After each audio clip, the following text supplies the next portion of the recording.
this lesson, we're going to talk about arrays.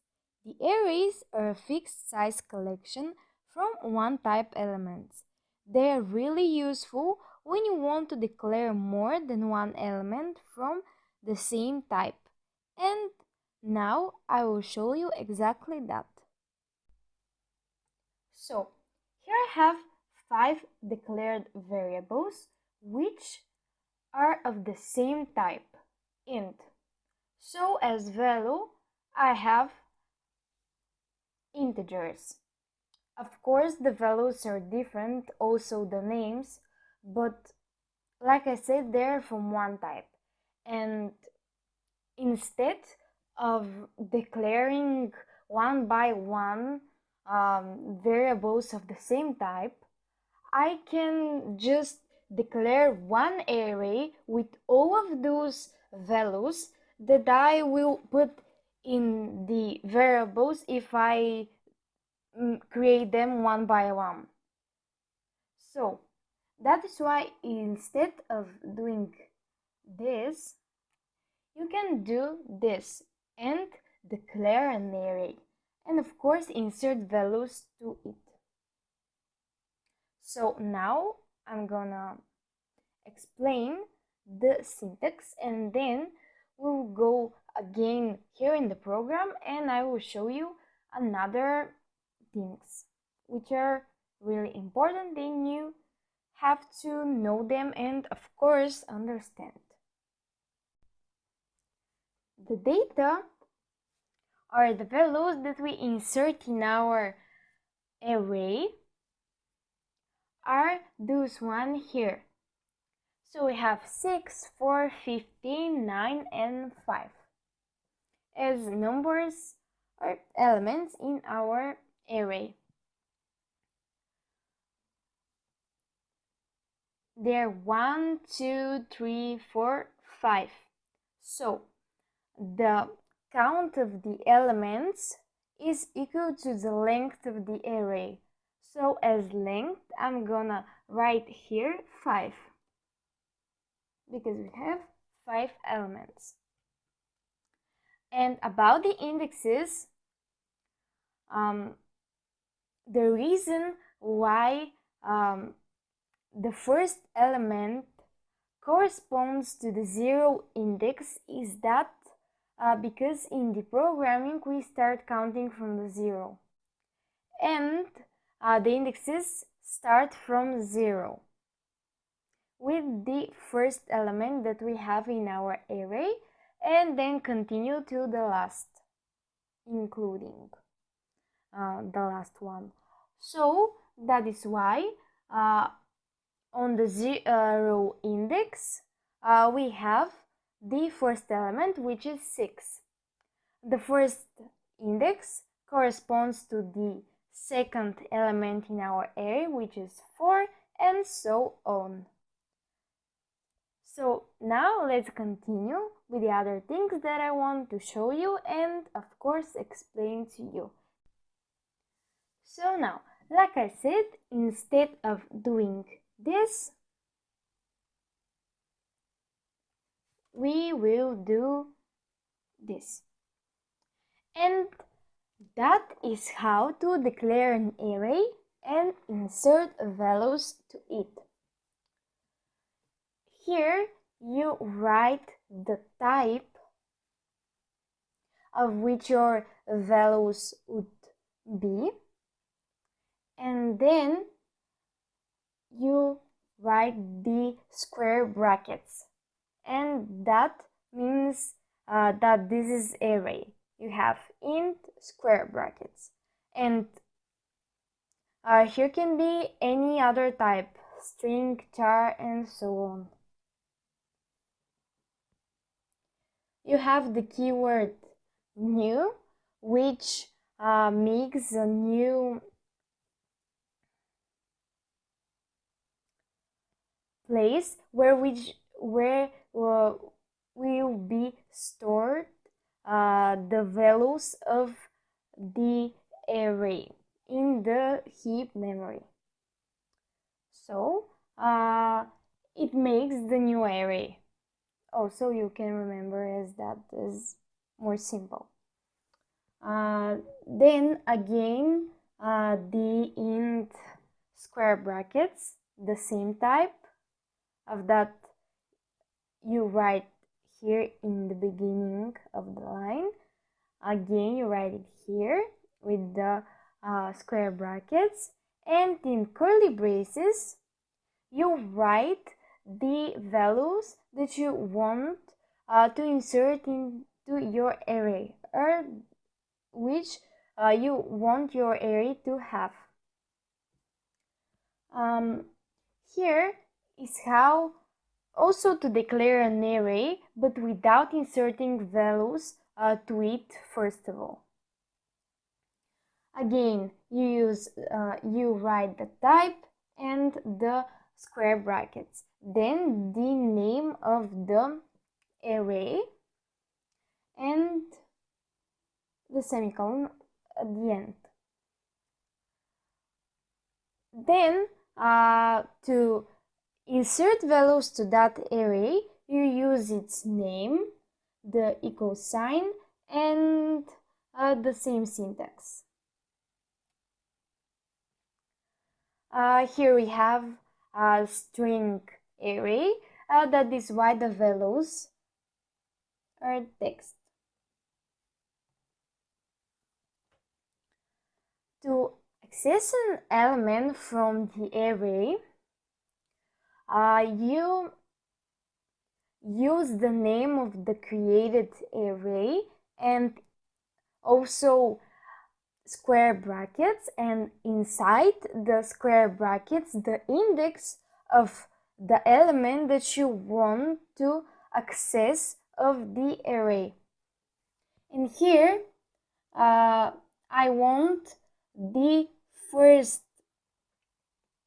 element which corresponds to the first index of the fruits array, and here is the first element which corresponds to the 0 index. We want the first index, so that is not what we want, and the next one, which is the second element, corresponds to the first index, and in the console it will be displayed pair, because pair is on the first index and we want that one.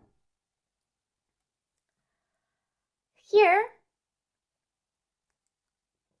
also you can see that you can change an element from the array. Again, you access the element by its index, and instead of pair, here on the console it would be displayed the new element that we put on its place, which is the strawberry in this example. About the length, like I said, the count of the elements that you have in your array is equal to the length of the array. And when you use the length property, which you are gonna use really often, you use it that way, with again the name of the array, point and length, and in the console it will be displayed 5, because again we have 1, 2, 3, 4, 5 elements in the array. You should put the system link namespace, this using right here, to make your code work, to make these 3 lines works, because you're using some classes from the namespace.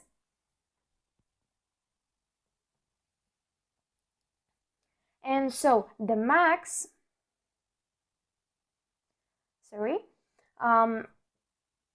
the max will display on the console the biggest number of the collection that you want, or collection, the array that you want. From numbers, the biggest number is 15. Mean, in difference with the max, we'll find and get the smallest number, which in our example is 4. And the sum, it will sum all of the elements and give you the result of that summing. So here we can print the biggest num,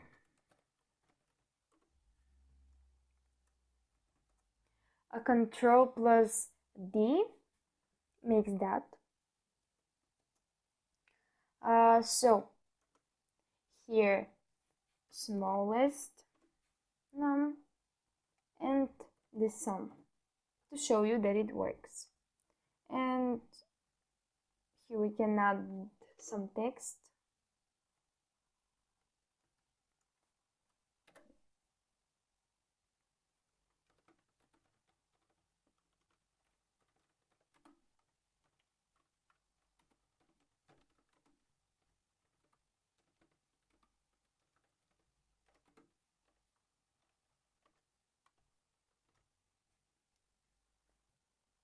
And now I'm gonna copy this line and remove those.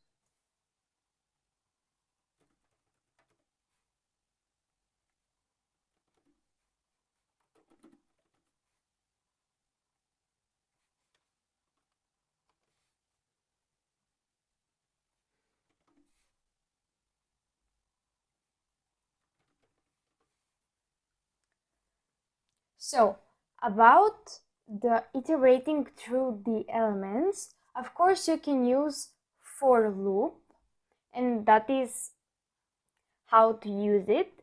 You say you write the index from which you want to start, and then in the most cases you loop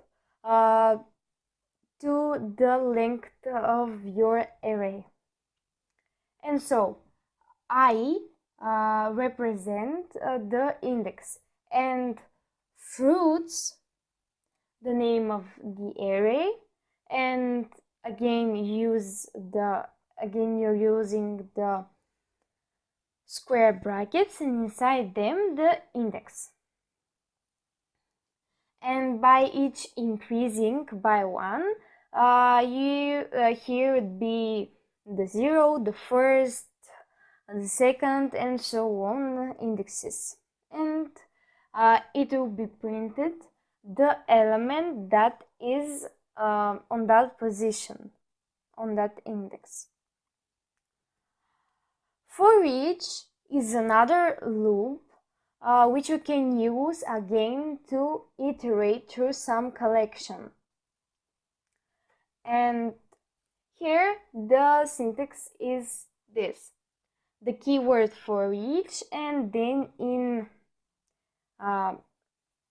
brackets var, which represent each type of the C# types.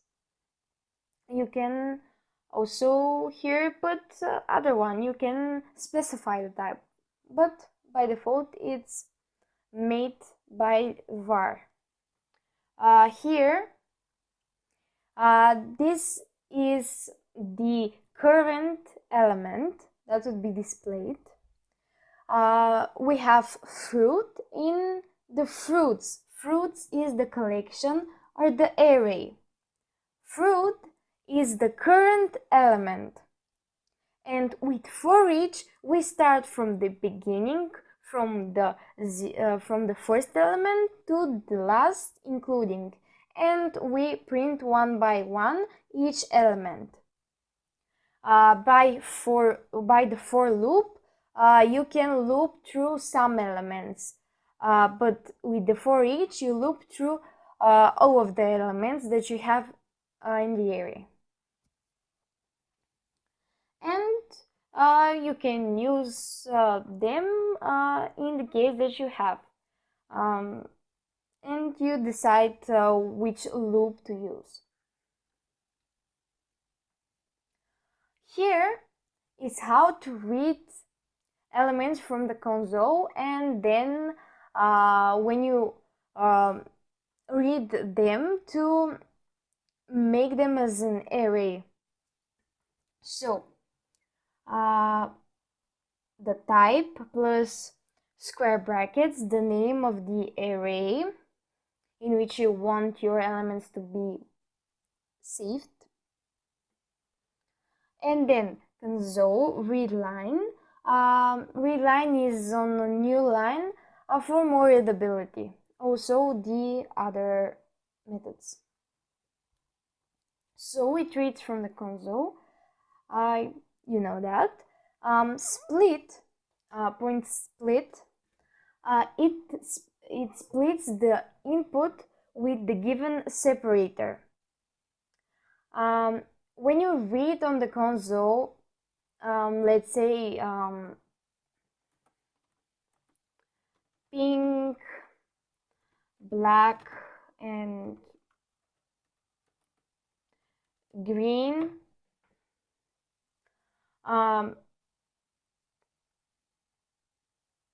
maybe that is more correct to put here. Then here you split those texts into different elements, and you split them by in the case the space, but you can write the input like that. And in this way, here you will put in the sign.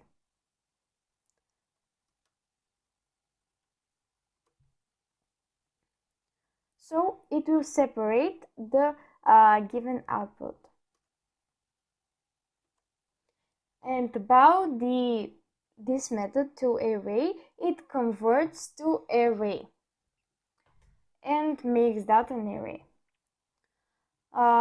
Here is when you're using some other type of string.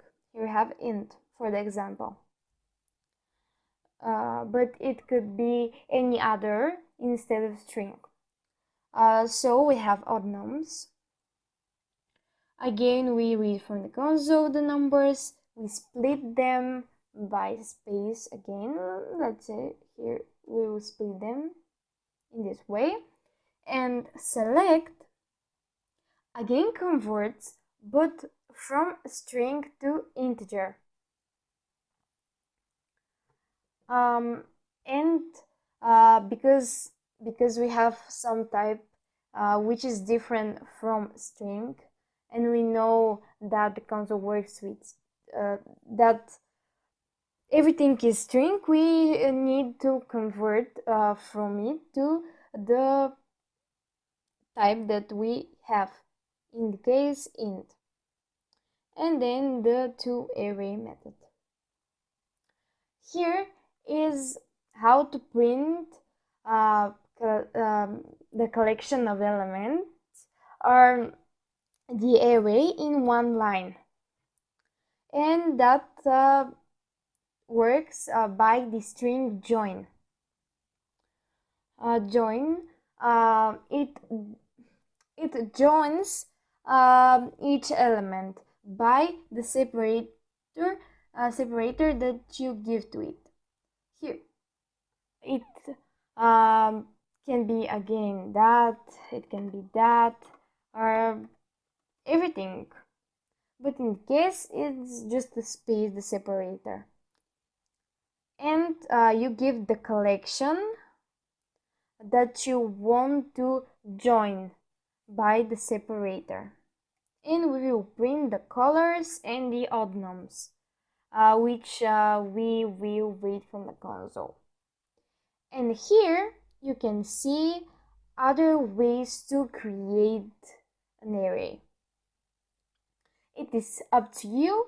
All of them work, but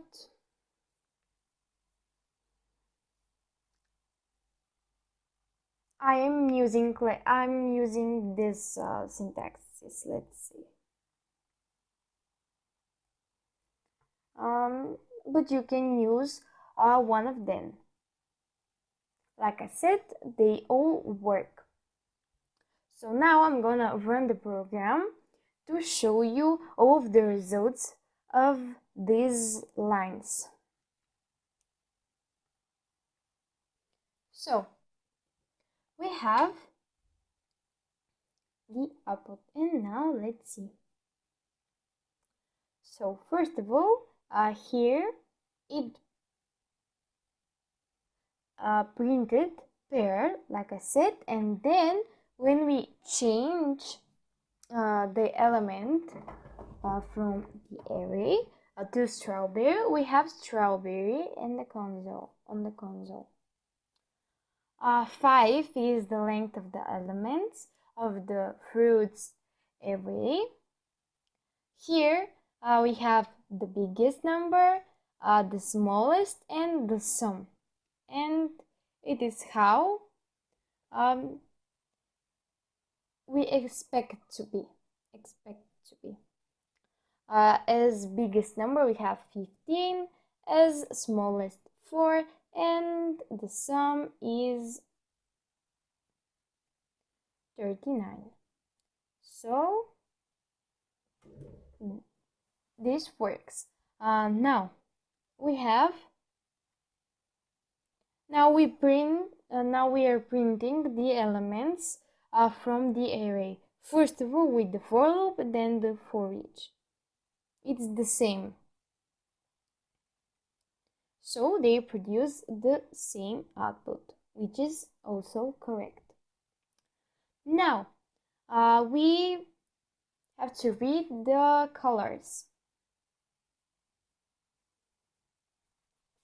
Let's say pink, black, and green.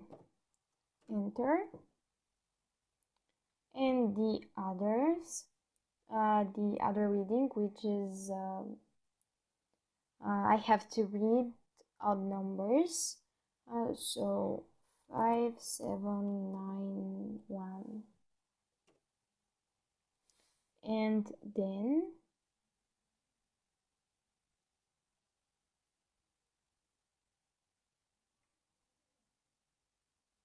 we have the string join.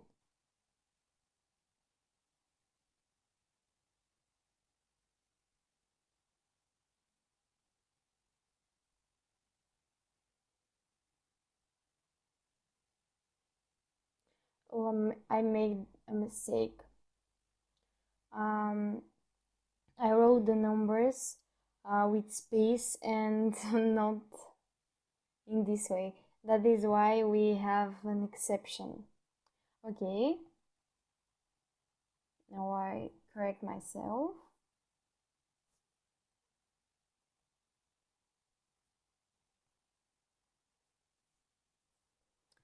In here also, I'll put that, the comma. So now let's start again the program, and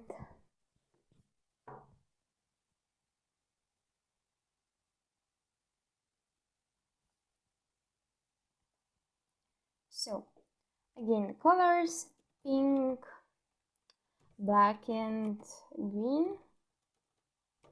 About the numbers, 1, 5, 7, 9.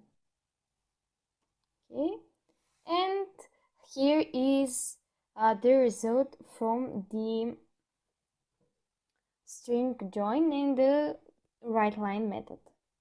So everything in our program works, and all of those things, like I said, are really important and you should remember them. And of course I think you already understand them. That was from our lesson